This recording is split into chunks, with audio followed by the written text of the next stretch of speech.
Hello everybody. Today is Sunday, December 6th here in central Arkansas, and I've just planted a few rows. This is a kind of a large flower bed that's been neglected for a long time. It goes, well, you can't really see the border from where I'm standing. It stays on this side to the right of the little tractor, but it goes down quite a ways, and I'll show a little bit of that in a moment. But I'm starting to do raised rows of a combination of garden soil, topsoil, and Miracle-Gro Performance Organics in-ground soil, and mixing those together. And let's see, I'm just going to have a bit of a mulch path that goes down toward the stream bed down there, but this is the beginnings of the mulch path, and then I have my paths that I can step on between these. So going up here to check the first one, I actually didn't label this one because I just threw some giant Caesar lettuce, some red Sylvia lettuce, and I think a little bit of salad bowl, which is my favorite. Coming down a row, I did start labeling these though. These are white turnips, purple top, and on the back of each of these I've dated the planting date. So just came through and watered these in a moment ago. Looking down here, these are tall top, dark red beets, spinach, which is butterfly, dark red Detroit beets. So about half of this little area is planted with the dark red Detroit, and the other half with the tall top dark. And over here, this is a little radish planting site. And again, all of these have the type of radish, or type of plant, sorry, misspoke there, and a date. So I'm now ready to come in with another row of mulch, and then another row of topsoil and organic garden mix or whatever to match these coming out this way. And I imagine I'll have lots and lots of rows. Maybe I'll just keep doing this until I fill this whole area up sometime next year. But it's kind of a cool little spot to get some things going that will grow in the winter time. So those were my first choices for this. If I had any carrot seeds left, I would have put them out as well. But, and there is my kitty cat Zen. Zen cat, are you puking? Don't eat bad stuff, buddy. Go healthy. So let's go over here to my greenhouse. We'll pass over my rubble pile and everything that used to be in the greenhouse, which is now carried outside here. And I mean, like, all the stuff that was in the greenhouse is like literally piled up on my patio back here. And the greenhouse, except for the plants that are lining the south edge of it and the north edge of it, greenhouse is kind of empty. But I have built this over the last few days, which I'm kind of proud of. It's all, you know, level, plumb, true, square, 90 degrees, rocking along.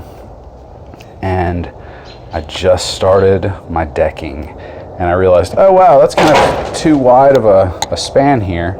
So I'm just about to cut some pieces of 2x6. This first one's going to be, well, I can't remember, I think that was like 46 inches, which will go center to center along here, and I'll come in, screw it into the frame down here underneath, which I've probably should go ahead and show. You can see down inside of this metal frame from this Harbor Freight greenhouse, I've built a wooden frame. The reason I did that is because it was, well, we're actually like kind of high up off the ground. You can see my ramp there.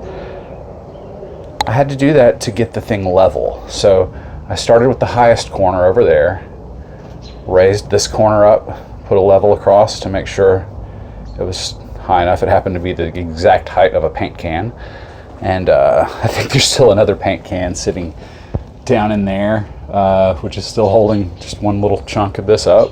But it's not to worry. It's actually sunk into concrete at, let's see, 1, 2, 3, 4, 5, 6, 7 points that it has treated timber into concrete, but I need to make this just a little more solid. So I'll next be cutting a piece that goes up under these, which will screw into the frame. I'll have to move my ramp.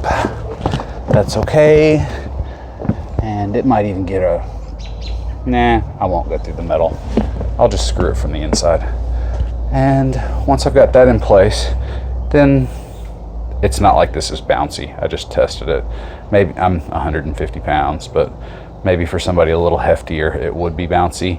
And it's just a little too wide of a span. So I'm gonna put, you know, a 2x6 mounted vertically like these guys, like the rest of that box, right in here.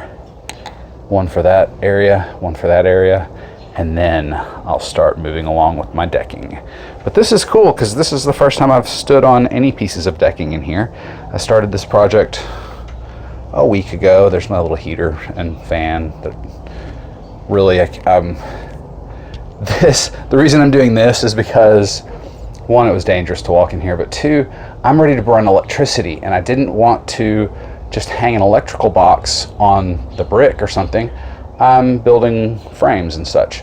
So very soon, once I get a little more decking built and some more materials, I'll be going that way, that way, that way, that way, and building what I think is going to be a bench on that far wall, just to give me a little seating space to sit and enjoy the area I've built and admire. There are going to be fish in a pond down here and some other, you know, hydroponic, aquaponic things going on. But that's cool. And I did move my temp and humidity and things. This is a family heirloom, so let's see. Pretty cool. 74% humidity. It's about 51 degrees, maybe 50.5, and barometer's dropped just a little bit since yesterday. That's cool. I like being able to check that a little more easily. And then for easy reads, not literally easy reading, this is the one that I read most easily, 56 degrees. I can see it from outside. Easy read. This is the thing I used to have on the back wall of the greenhouse before I started pulling everything out. It will go back in, I think. I'm just not sure where it's going to go. This thermometer actually says easy read, and I can just never really read it. So, oh look, boom, it just shows up just like that, at the right angle. So it's only like 52 degrees outside. The doors are open in the greenhouse. It's reading 55, and I'll probably end up plugging the heater back in a little while. But for now, I need to get down here and start making this mess smaller. So without further ado, I am gonna cut this 2x6, get it in place, so I can start really laying some decking. And that will make me feel like I've accomplished something. Thanks for watching, guys, on this boardwalk path build inside of a Harbor Freight 10x12 greenhouse. Hope you enjoyed it. Maybe got something you can adapt or take from this and apply it to your own life in a way that makes sense for you. Another thing, I put hooks all along this for my hanging plants. That got the weight of those plants off of the structure of the greenhouse, off of this aluminum framework, and it helped tremendously. I still have two hanging. This one over here and whatever, that guy in the light colored pot. I just ran out of hooks. I need to put hooks under this bit and, you know, go through, do some TLC, keep making things better and building. Anyway, that's it for now. Thank you very much. Give me a like, subscribe, share, and please leave comments. Hope you guys have a great day.